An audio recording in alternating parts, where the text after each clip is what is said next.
Dios es espectacularmente fiel. Es increíble conocerlo. Es increíble tener contacto con Él. Y es lo que nosotros vamos en esta mañana a hacer a través de su palabra. Buenos días para todos. El Señor los bendiga. Bienvenidos al lugar donde nos reunimos todos los domingos para alabar a nuestro Señor, para tener contacto con Él, para escuchar su mensaje.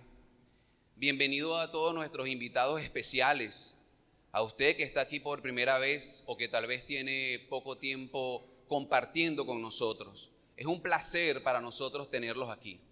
Le damos gracias a Dios por sus vidas, gracias a Dios porque están aquí acompañándonos hoy.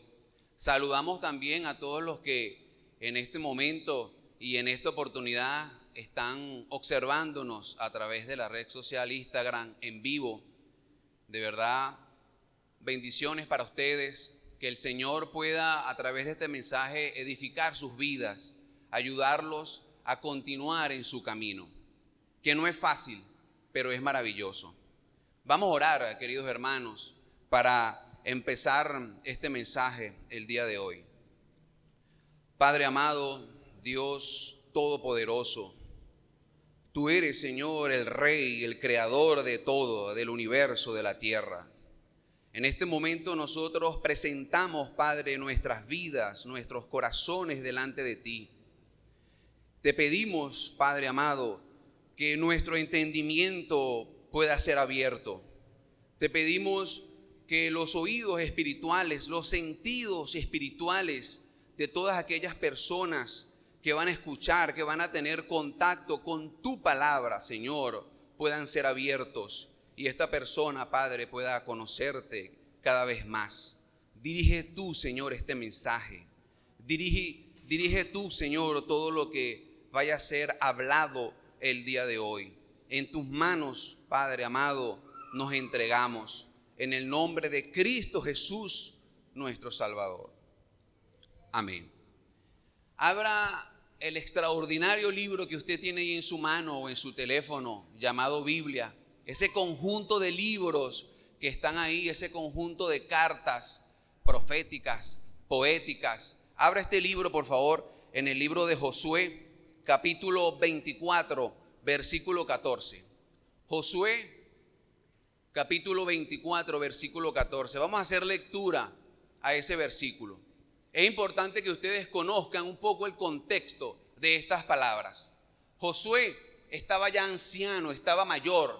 Era un hombre muy avanzado en edad. Y él estaba propenso a morirse. E incluso él sentía que ya se iba con su Señor. Él había tenido la responsabilidad de dirigir al pueblo de Israel en muchas batallas, en muchos momentos. Y Josué, en ese capítulo, él lanza unas palabras extraordinarias y él le hace a los israelitas, él le hace al pueblo como un recuento de todo lo que pasaron, de todo lo que atravesaron. Por ejemplo, él les dice: acuérdense que Dios estuvo con ustedes y los sacó de Egipto. Acuérdense que los acompañó en el desierto y muchísimas cosas. Él le hace referencia a que Dios es fiel, hermanos, de que Dios es íntegro totalmente. Y él le lanza estas palabras. Acompáñenme, por favor. 24:14. Ahora pues, temed a Jehová y servirle con integridad y en verdad. Quitad de entre vosotros los dioses a los cuales sirvieron vuestros padres al otro lado del río y en Egipto, y servid a Jehová. Servirle, le decía Josué al pueblo, y servirles con integridad. La palabra, queridos hermanos, nos exige eso, nos pide eso, que seamos íntegros. He titulado este tema Luchando por ser íntegro. La integridad es exigida por la palabra en la vida del cristiano. Vamos a conocer, antes de saber cómo podemos luchar para ser íntegro, qué significa y de qué se trata esa palabra de integridad, que muchas veces nosotros la escuchamos, muchas veces nosotros pues la oímos e incluso tratamos de mantenernos íntegros en nuestras vidas. Pero vamos a ver de qué se trata la integridad. La integridad es un valor en extinción, un valor que tiende a desaparecer en nuestra sociedad y que aunque se le exige al cristiano en su vida cristiana, se le es difícil mantenerla. Es un valor que es deseable, es admirable y poderoso. La integridad es el fundamento del carácter. Cuando no hay integridad, no hay un carácter bien formado. Y entiéndase por carácter la forma de ser, la forma de actuar de un individuo, de una persona. Su comportamiento delata si esa persona es íntegra o no. Y la integridad forma parte de ese fundamento esencial para formar el carácter en la persona. La persona íntegra no solo lo es en público, sino también cuando está sola y nadie la ve. Una persona verdaderamente íntegra no solamente lo es delante de un público, delante de las personas que lo rodean, sino en el momento que esa persona está sola, ella también es íntegra, es decir, mantiene su carácter, mantiene su posición, mantiene sus principios. El no tener integridad en la vida de un cristiano nos da la idea de estar caminando con un pie en el mundo y un pie en Cristo. Un pie en el camino angosto y un pie en el camino ancho. Esto genera incomodidad. Esto es como nosotros estar caminando por un camino y así. Un pie aquí y un pie allá. Un pie aquí y un pie allá. Eso genera incomodidad. Eso es corrupción.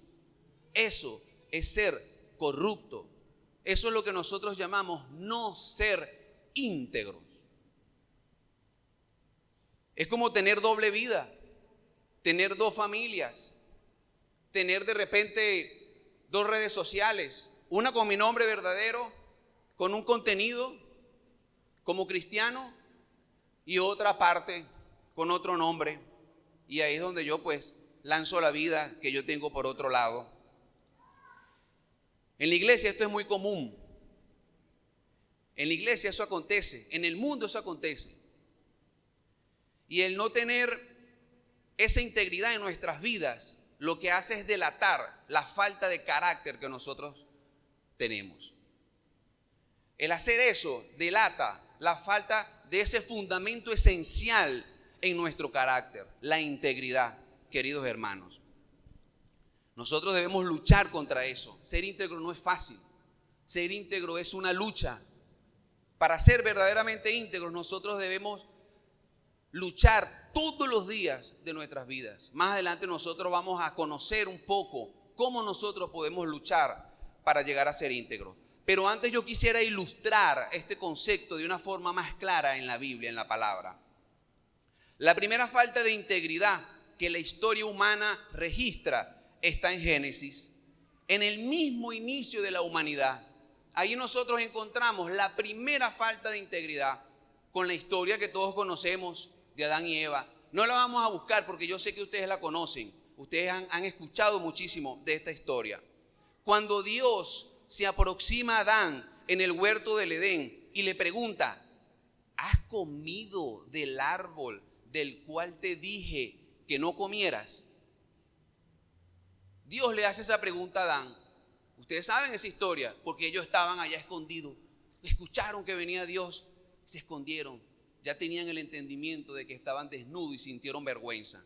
Adán y Eva admitieron haber comido del árbol.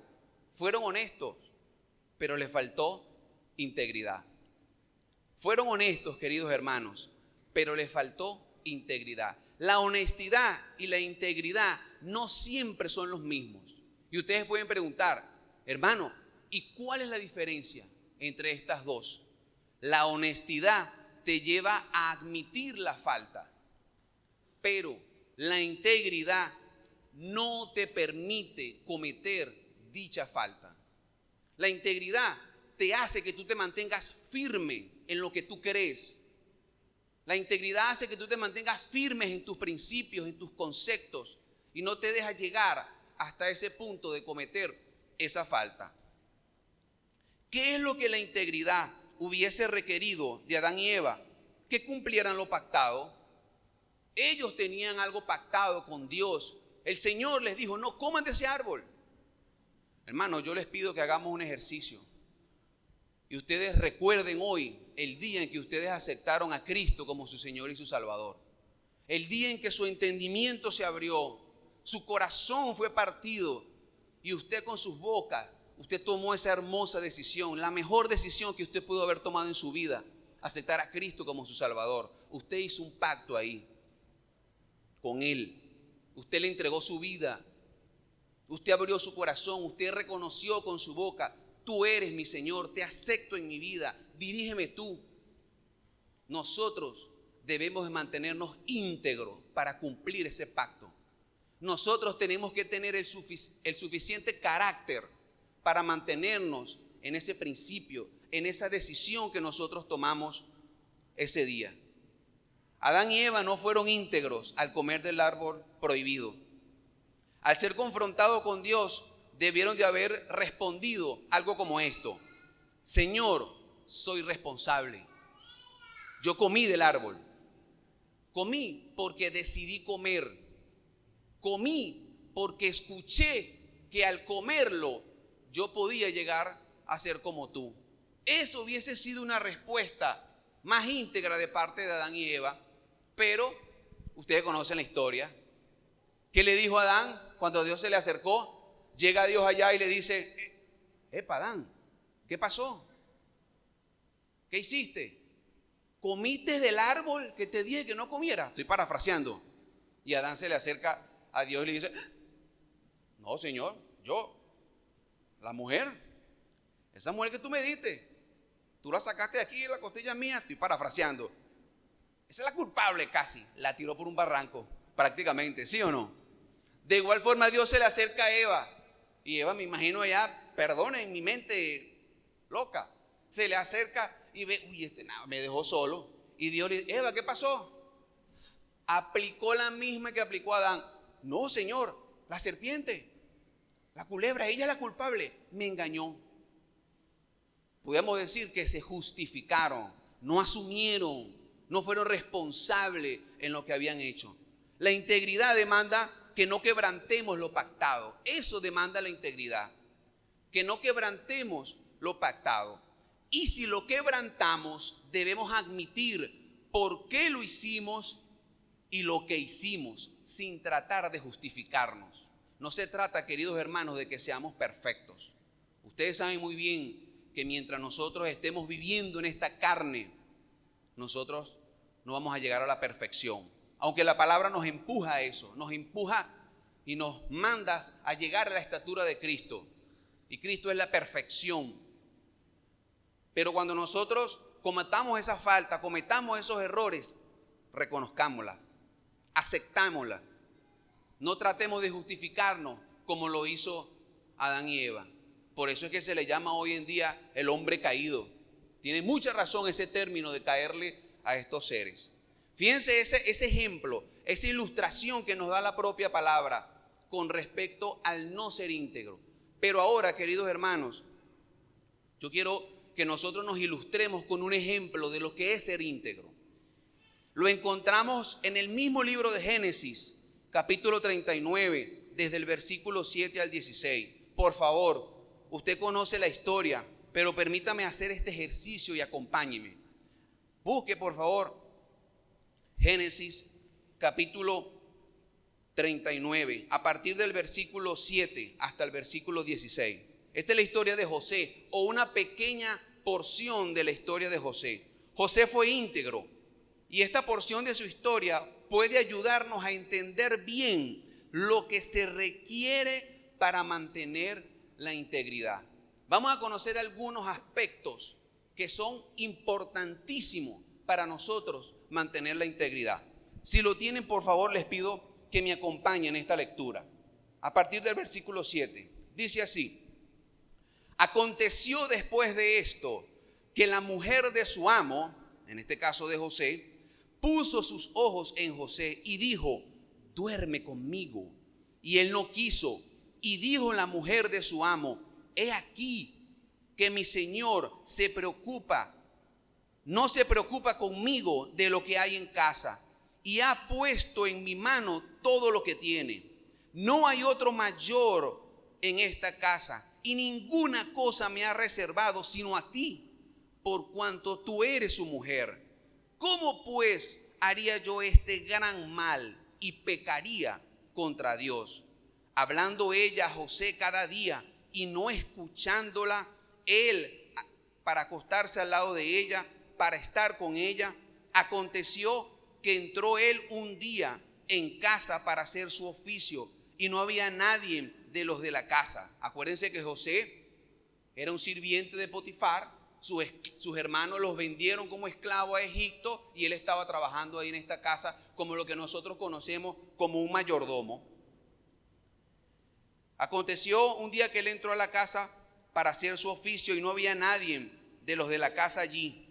Y ella lo asió por su ropa, es decir, lo agarró por su ropa, diciendo: duerme conmigo. Entonces él dejó su ropa en las manos de ella y huyó y salió.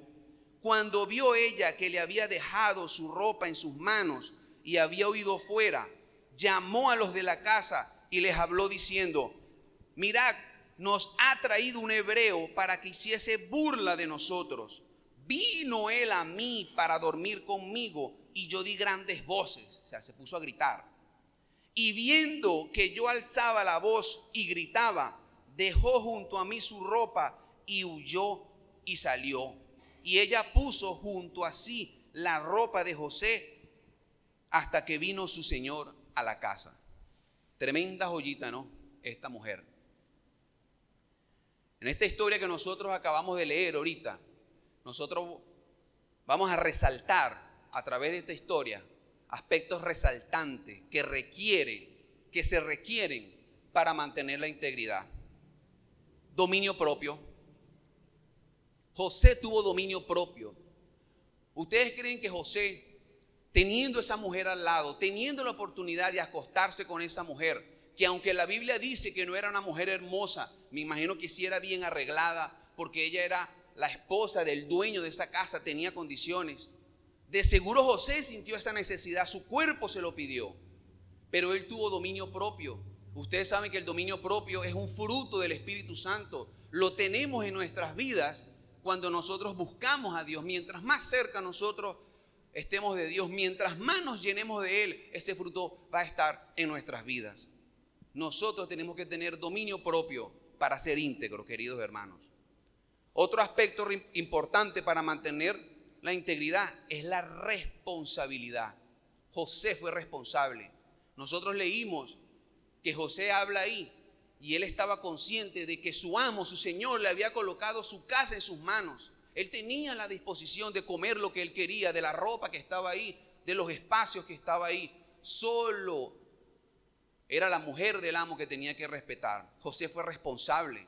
Nosotros tenemos que ser responsables también con lo que Dios nos ha dado. Dios nos ha dado la oportunidad de ser sus hijos. Dios nos ha dado la oportunidad de conocer su palabra. Ha abierto nuestros ojos. Nos ha permitido ver la luz. Nosotros somos la luz del mundo, lo dice la palabra. Nosotros tenemos esa responsabilidad y tenemos que mantenerla si queremos ser íntegros. Otro es el temor a Dios. Debemos temerle a Dios. José le temía a Dios. Él le hace una pregunta ahí a esa mujer, es como especie de una exclamación: ¿cómo le voy a hacer esto a ese hombre que confió en mí, que me dio trabajo? ¿Cómo lo voy a hacer? Yo pecaría delante de Dios. Él se acordó de Dios en el momento propicio, en el momento de la tentación, de la prueba. Nosotros también tenemos que acordarnos, hermanos, hermanas, usted, amigo, amiga que está aquí por primera vez, que nos acompaña. Acuérdese de Dios en sus momentos difíciles, no los momentos difíciles cuando vienen los problemas a su vida, las dificultades, sino cuando usted va a tomar actitudes que desagradan a Dios, cuando usted vaya a pecar. Tenemos que tener ese temor a Dios, tenemos que tener presente de que Dios sí nos está mirando. Fíjese que José estaba solo con esa mujer en esa casa, no había nadie allí, dice la Biblia. Él pudo verse, nadie me vio, pero él sabía que Dios lo estaba observando. El siguiente aspecto importante es poner límites. Para mantener la integridad se requiere poner límites, hermanos. José puso límites. Él lo sabía, él los tenía presente. Yo ahorita lo acabo de comentar, él podía agarrar la comida, todo lo que había en esa casa, pero él no podía acostarse con la mujer de su amo. Solo a ti, le dijo él, oye, yo estoy aquí trabajando, soy responsable de esto. Potifar confía en mí, pero a ti no te voy a tocar, a ti no te puedo tocar, porque tú eres la esposa de él. José tenía límites, y los límites, queridos hermanos, tienen que ser colocados en nuestras vidas antes de las tentaciones, antes de la prueba. Eso tiene que estar en nuestras vidas. Ese carácter nosotros tenemos que desarrollarlo antes de que nosotros lleguemos a ser tentados. Voy a darles un ejemplo para que entendamos. Yo decido no robar a nadie, no estafar a nadie. Yo lo decido. Ya yo tomo esa decisión. No, ya no voy a ir para allá a pegar 2 cablecitos y dame 30, dame 40 dólares. Esa decisión, ese límite lo pongo yo para que al momento de que la oportunidad se me presente, ya yo tengo en mi mente, ya yo he tratado de formar en mi carácter, eso no lo voy a hacer. Si usted tiene su pareja, usted puso ese límite, usted debe de poner ese límite. Yo me acuesto, yo voy a estar con mi pareja, sea usted hombre o mujer. Eso es un límite que ya usted lo tiene que tener definido, ese principio tiene que estar aquí. Eso es un requisito para usted mantenerse íntegro. No esperar que usted se sienta tentado para entonces ver qué hace, ver qué decisión toma. El límite tiene que estar colocado. Otro aspecto importantísimo es huir de las tentaciones. No andar por la vereda de los impios. Huir de las tentaciones. Aléjese de lo que le corrompe. Aléjese de lo que le impulsa a alejarse de Dios. José huyó. José, cuando aquella mujer ya lo agarró con esa desesperación, lo agarró por la ropa, acuéstate conmigo, vamos a dormir juntos. José, no puedo, yo no voy a hacer eso. Le dejó la ropa y esa mujer y salió corriendo. Nosotros también tenemos que hacerlo. No quedarnos, no pensar, yo sí aguanto, yo sí puedo. No, yo no lo voy a hacer, yo no caigo. Se me viene a mi mente aquel versículo que dice, el que esté firme, cuídese de no caer. Y por último, con respecto a estos aspectos, pagar un precio. Para ser íntegro, queridos hermanos, se debe pagar un precio. José pagó un precio. José lo metieron preso. Injustamente fue preso, porque no fue así como la mujer dijo al final. Él no quiso acostarse con esa mujer y él pagó un precio. A veces nosotros como cristianos debemos pagar un precio para mantener nuestra integridad. ¿Cuál es ese precio? No sé exactamente, según cada quien tenga su vida. Tal vez a usted le corresponda perder una amistad, alejarse de algún familiar. Tal vez usted pierda un cliente, usted pierda un negocio, incluso dinero. Pero muchas veces en nuestras vidas, para mantenernos íntegros, nosotros debemos pagar un precio. Hermanos, la palabra nos exhorta, nos manda a que seamos íntegros. A continuación yo quiero compartir con ustedes 3 pasos que nosotros debemos dar para mantenernos firmes en la lucha por ser íntegros. 3 pasos que en esa dirección nosotros vamos de seguro a lograr ser íntegros. Se me viene aquí en la mente, quiero compartirlo con ustedes, por favor, antes de comenzar con esos pasos. Un comentario que le hizo el apóstol Pablo a Tito en esa carta tan espectacular. Vamos a buscarlos, hermanos, acompáñenme. Acompáñenme, por favor, en esa carta personal. Tito es una carta personal en el Nuevo Testamento. Busquémosla, por favor. Título capítulo 2. Ya le digo el versículo.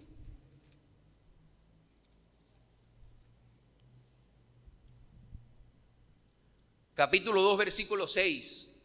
El apóstol Pablo agarra a Tito y lo manda para Creta. Creta era una iglesia, una isla. Y allá había una iglesia del Señor, una iglesia cristiana, por decirlo así, una iglesia de Cristo. Y esa iglesia tenía muchos problemas, tenía muchas dificultades, estaba enfrentando muchos problemas. ¿Sabían ustedes que todas esas cartas a esas iglesias lo que hacían era confrontar también muchos problemas que tenían? Por eso es que cuando usted esté aquí en la iglesia y usted vea problemas, dificultades, no le extrañe. Siempre ha sido así. Y siempre nosotros vamos a estar enfrentando problemas, dificultades. Bueno, en ese capítulo 2, el apóstol Pablo le hace una serie de recomendaciones a Tito. Y entre esas está esta. 2:6 dice: exhorta asimismo a los jóvenes a que sean prudentes, presentándote tú, Tito, en todo como ejemplo de buenas obras, en la enseñanza mostrando integridad, seriedad, palabra sana e irreprochable, de modo que el adversario se avergüence y no tenga nada malo que decir. Fíjense cómo el apóstol Pablo le dice a Tito: Tito, pila, ponte pila, tienes que ser íntegro en la enseñanza, en lo que digas, con respeto. Prácticamente le está diciendo así: Pablo, lo que digas allá, que tiene que ser la palabra del Señor, cúmplelo en tu vida. Es decir, sé íntegro con lo que digas, sé íntegro con el mensaje fiel del Señor, sé íntegro con tu comportamiento. La palabra nos exige eso. Hay demasiados ejemplos donde la Biblia nos da esa referencia, donde la Biblia nos exige a nosotros que seamos íntegros. Ahora bien, queridos hermanos, el primer paso que nosotros tenemos que dar para luchar por nuestra integridad es doblegando los deseos de la carne. Ese es el primer paso que nosotros podemos dar para lograr ser íntegros. Doblegando los deseos de la carne. Hay un versículo muy famoso por ustedes, yo sé que la mayoría se lo conoce de memoria. Gálatas capítulo 5, versículo 17, que dice: los deseos de la carne son contra el espíritu y el del espíritu es contra la carne. Ese versículo ustedes lo conocen. Pero yo quiero que ustedes logren imaginarse esto. Yo siempre ilustro de esta manera. Imagínense un ring de boxeo. Y en ese ring de boxeo hay dos oponentes, dos peleadores, dos personas que están luchando. El ring de boxeo, queridos hermanos, es nuestras vidas. Nuestras vidas representan un ring de boxeo. Y los oponentes que están sobre ese ring de boxeo, uno es la carne y el otro es el espíritu. Nosotros tenemos que tomar la decisión de a quién alimentar, a quién alentar, a la carne o al espíritu. Me acuerdo en una oportunidad yo planteé este ejemplo aquí y un hermanito joven me dice: oye Juan, pero ven acá, chico, si el Espíritu Santo es el Espíritu de Dios, ¿verdad? ¿Por qué no vence a la carne si Él tiene todo el poder para hacerlo? Y yo le decía: es verdad, el Espíritu Santo es el Espíritu de la verdad, el Espíritu de Dios. Él tiene el poder para vencer nuestra carne, pero el Espíritu Santo no es un dictador. El Espíritu Santo no puede agarrar nuestras vidas, aunque Él pudiera hacerlo, pero no es para eso que Él está aquí con nosotros. No puede agarrar nuestra vida y manejarnos como una marioneta. Nosotros tenemos que tomar la decisión de estar con Él. Tiene que salir de nuestro corazón, de nuestro entendimiento. Tiene que ser en nosotros una necesidad agarrarnos de Él. Alentar al Espíritu en esa batalla, en esa lucha que es nuestras vidas. Y esto es diario, hermanos. Esto no es una semana sí, una semana no. Esto es todos los días. Nosotros debemos tener conciencia de eso, de esta lucha que nosotros tenemos con nuestra carne. Yo quiero compartir con ustedes un comentario maravilloso que lo hizo una mujer muy famosa en el siglo pasado. Ella se llamaba Susana Wesley. Susana Wesley fue la madre de dos tremendos predicadores, John Wesley y Carlos Wesley. Esa mujer era apasionada por el evangelio, era apasionada por la palabra, su mente era una mente bíblica. Pero lo que más me llama la atención de esta mujer era la pasión, el deseo que ella tenía de transmitirle a sus hijos la palabra de la verdad, la capacidad que ella tenía de transmitirle a las personas que estaban a su alrededor, porque ella hacía devocionales en su casa todos los domingos, los sábados, siempre conversaba con las personas que podía, porque acuérdense que la humanidad tiempo atrás ha sido muy machista, la mujer estaba más restringida en lo que podía hacer. Pero en la biografía de John Wesley él comenta que una vez él estando joven, pequeño, y escuchando a su mamá hablar del pecado, de la palabra, él como que así le dice, bueno mamá, pero ven acá, ¿qué es el pecado? Dame tu concepto del pecado. ¿Qué es eso de que tanto tú hablas? Y miren el concepto que esta mujer le dio a su hijo. Lo voy a compartir con ustedes. Pecado es cualquier cosa que debilita tu razonamiento, que altere la sensibilidad de tu conciencia. Es decir, todos sabemos lo que es malo y lo que es bueno, pero hay cosas que alteran la sensibilidad de nuestra conciencia. Oscurezca tu apreciación de Dios o te quite la pasión por las cosas espirituales. Eso es pecado. Y continúa diciéndole esta mujer a su hijo, en pocas palabras, hijo, cualquier cosa que aumente el poder o la autoridad de la carne sobre tu espíritu, eso es pecado. Cualquier cosa que fortalezca nuestra carne nos aleja de Dios. No nos permite vivir nuestras vidas al lado del Consolador, al lado de ese ser que está en nosotros, que está cerca de nosotros y quiere guiarnos, quiere dirigirnos, quiere explicarnos muchas veces todo lo que podemos nosotros leer en esta palabra. Tremendo concepto le da esta mujer a su hijo. Y él quedó marcado con eso. Bueno, ¿quién no? Con esa tremenda explicación de lo que es el pecado. El apóstol Pablo también luchaba con eso, hermanos. El apóstol Pablo siempre hizo muchas referencias. En Romanos capítulo 7 él habla de eso, de ese deseo de la carne, de esa ley que hay en su cuerpo que lo empujaba a hacer lo que él sabía que estaba mal, pero su cuerpo se lo pedía. De hecho, en una oportunidad, y le pido que me acompañen, por favor, a 1 de Corintios, capítulo 9, por favor, versículo 27. Pablo está ahí enviándole esa carta a los corintios. Ese capítulo 9, él está haciendo una defensa. Él se está defendiendo porque habían algunas personas en la iglesia de Corintio que hablaban mal de él, que estaban haciendo malos comentarios de Pablo por su forma explosiva de hablar, por su forma de comunicarse, pensando que Pablo lo que quería era enriquecerse, aprovecharse de ellos. Y yo quiero compartir con ustedes nada más este versículo. Capítulo 9, versículo 27 de 1 de Corintios, dice así: sino que golpeo mi cuerpo. Pablo viene de una extraordinaria defensa, defendiéndose, dando ejemplos. Y dice, sino que golpeo mi cuerpo y lo pongo en servidumbre, no sea que habiendo sido heraldo para otros, yo mismo venga a ser eliminado. La palabra heraldo significa mensajero. No sea que yo transmitiéndole el mensaje del evangelio a otras personas, yo con mi testimonio, yo haciendo algo contrario a lo que hablo, sea eliminado, sea descalificado. Y Pablo dice, yo golpeo mi cuerpo. Ahora, este golpeo mi cuerpo que está hablando aquí el apóstol Pablo no significa hacer lo que hacen muchos por ahí. Ustedes saben que agarran una correa o un látigo y comienzan.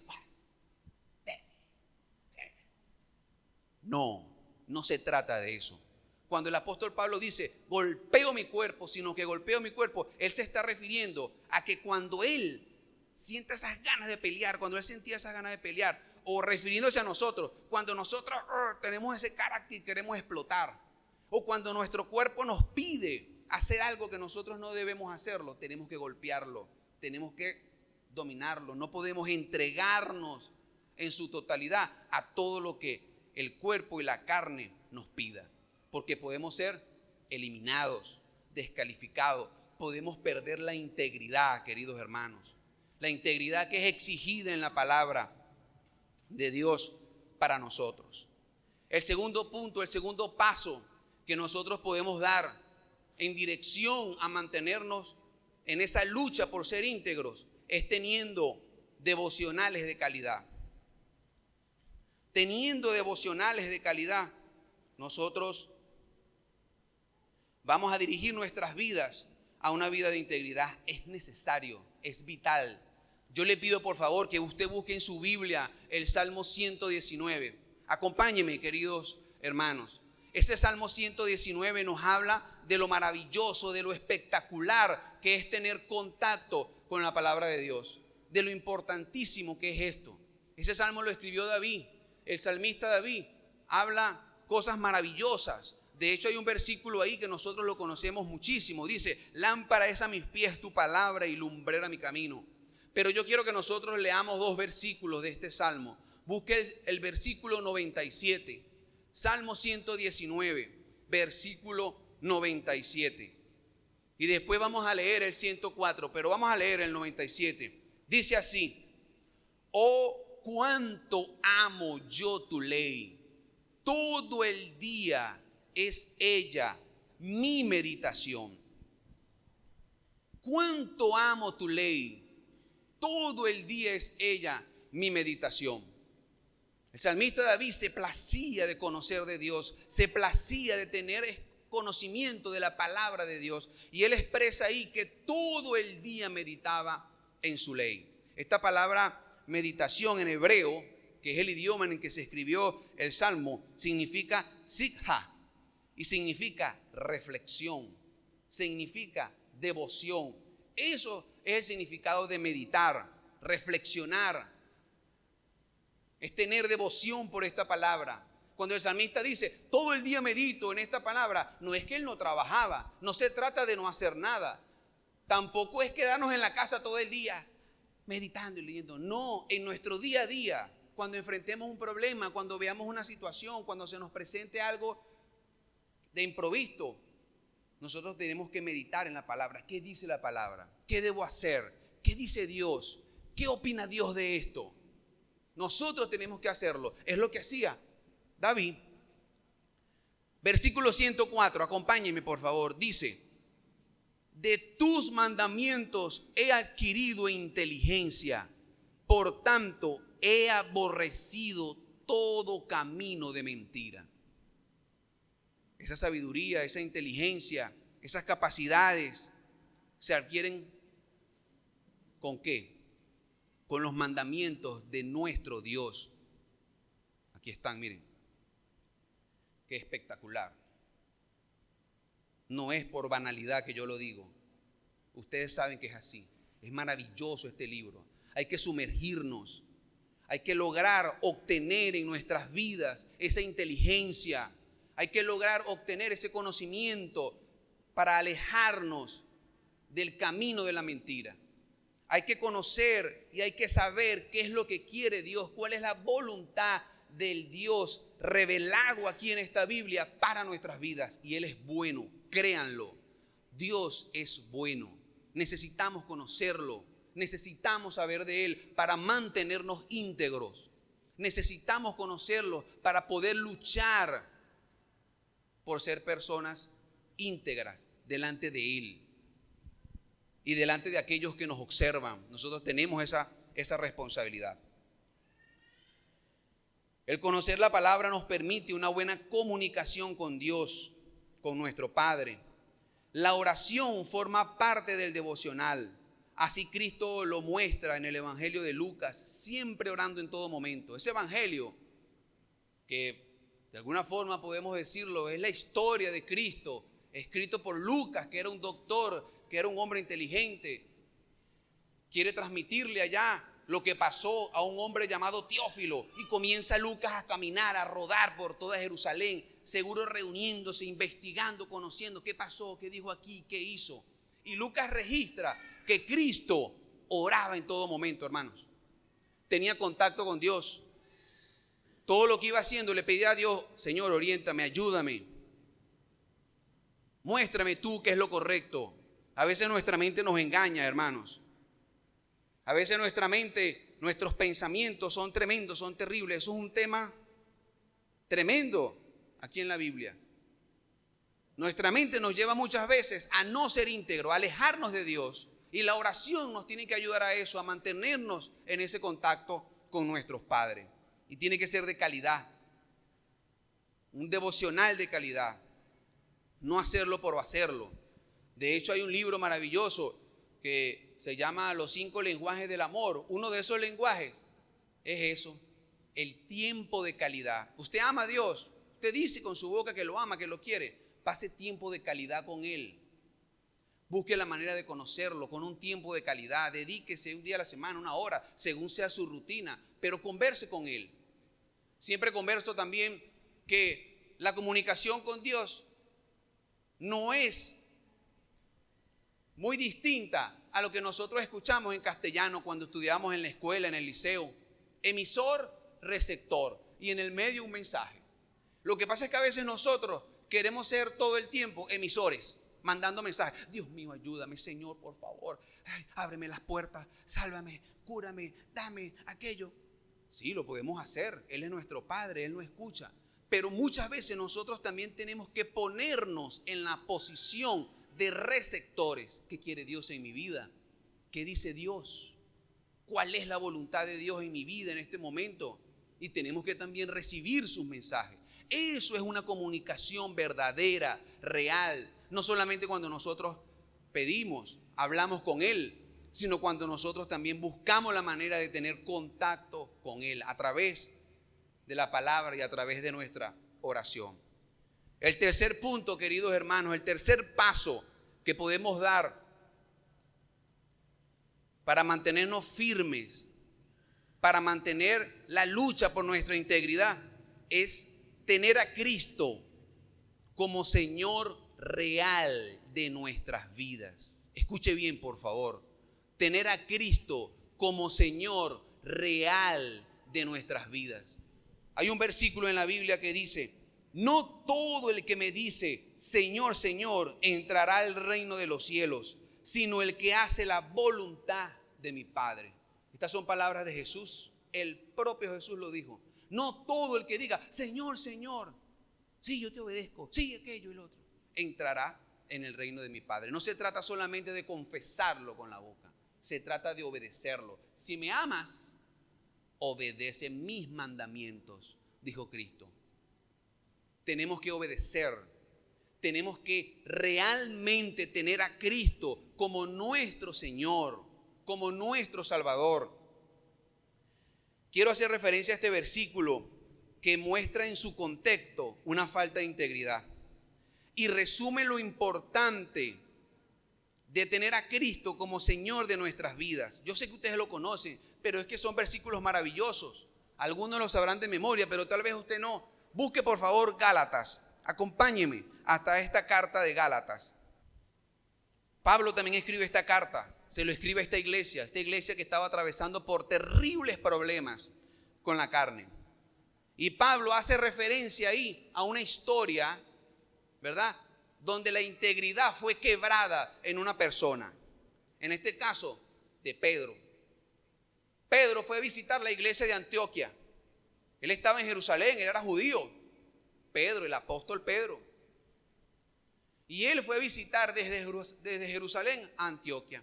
Pero él se fue con un grupo pequeño adelante. Y cuando él llegó allá, comenzó a conocer a la gente y a compartir con ellos y comía con todos los que estaban ahí, normalmente.